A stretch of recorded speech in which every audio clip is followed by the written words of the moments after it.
Alright, hey guys, Ferret here, back for another Ferret's First Take. So today, we're going to be looking at one that's probably already been covered a lot, but I just want to throw my 2 cents in the barrel, just in case you guys haven't seen it yet. Tokyo Ghoul. So, for me, I'm a bit behind the 8 ball on the whole Tokyo Ghoul bandwagon.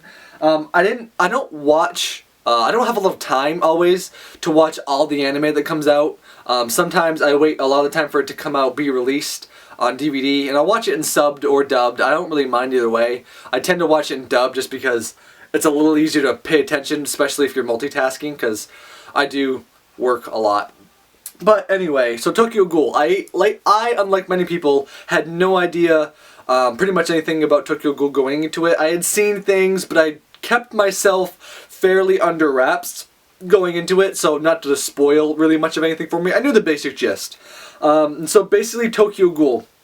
And so I'm just going to be talking about my experience from the manga. I haven't watched the anime at all, so this is basically my just first impression from the first volume. So, the first thing I noticed, especially when I cracked open the first volume, is especially how dark and grimy the art style is, which just immediately sets the tone for the series. And so, especially the cover art, I'll probably put something up over here, but the cover art, it seems a lot different from the anime style. I know there's probably lots of blood and gore and dark parts in the anime, but the way the manga sets it up with just how the way the blacks are just almost smudged and just there's so much black color everywhere in the series, and especially when it contrasts it with like the little bit in the beginning of the series where before everything hits the fan and all bets are off, you can see it's not quite so dark and grimy, but from there on out it's pretty much where you're at.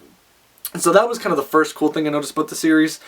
And so for somehow, if those of you don't know, this story revolves around Kenki.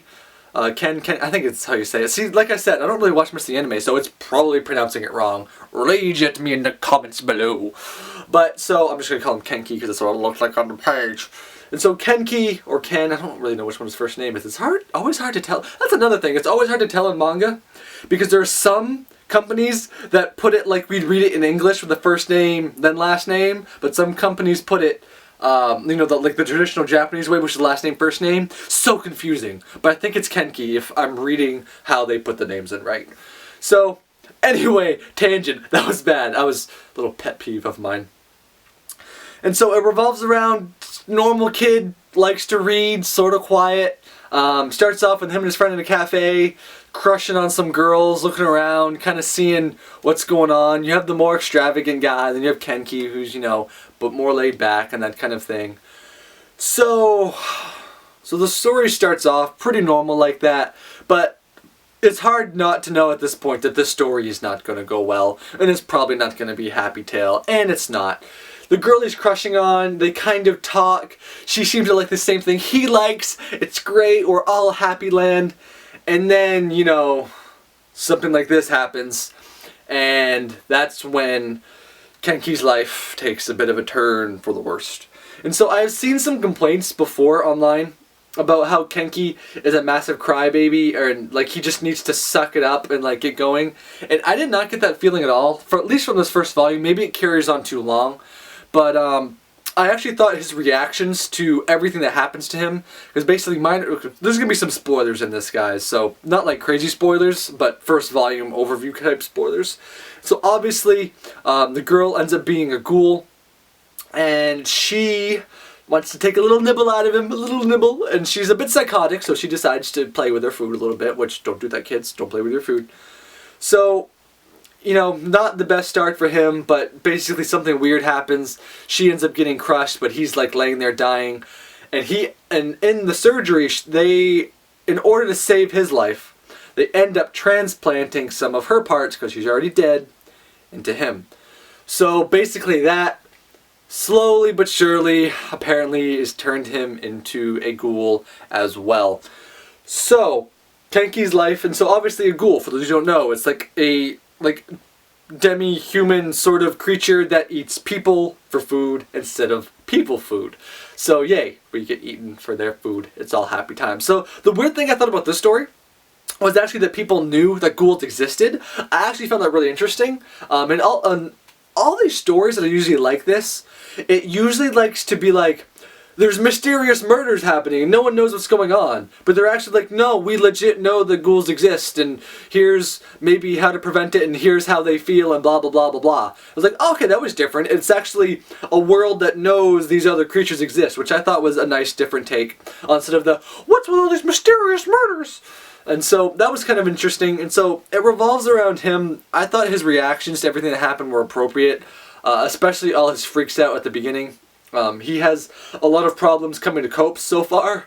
I would too, now that the fact that if you told me I had to eat people tomorrow, I'd probably have a little bit of a mental breakdown. If you hear what I'm saying, I'd have a little bit of problems with that. And so it looks like it's going to deal a lot so far, if I just had to like see into the future with this series, a lot with him being able to see the side of the human and the ghoul, because obviously the ghouls hate the humans anyway, and so I can already see like some of the other ghoul characters it's introducing to be very interesting dynamics later on in the story. And so it's a very dark world. It's going to be a dark series. It's probably going to be a sad series. I believe I remember something. It was like something about tragic stories, tragedies. It said like the very first page of the manga. So if you know what a tragedy is, tragedies, they don't end well. So I'm not expecting the series to be happy or ever really end well at all. But it's such a great storyline, and the art is also really fascinating. And so as many of you heard, I definitely would recommend picking this up. This is from Viz, but this is the SIG, brand. I don't get many of these volumes. I did just recently. If you watched my old manga haul, the 90+ ones, I got all those volumes, or Mongond. I don't know how to say it because I haven't read it yet. My bad. But yeah, it's from the same like off-branch company as that. And so it's definitely got that darker feel to it. So anyway, guys, if that seems like something you'd like, I definitely encourage you to pick it up. Available from Viz right now at $12.99 list price.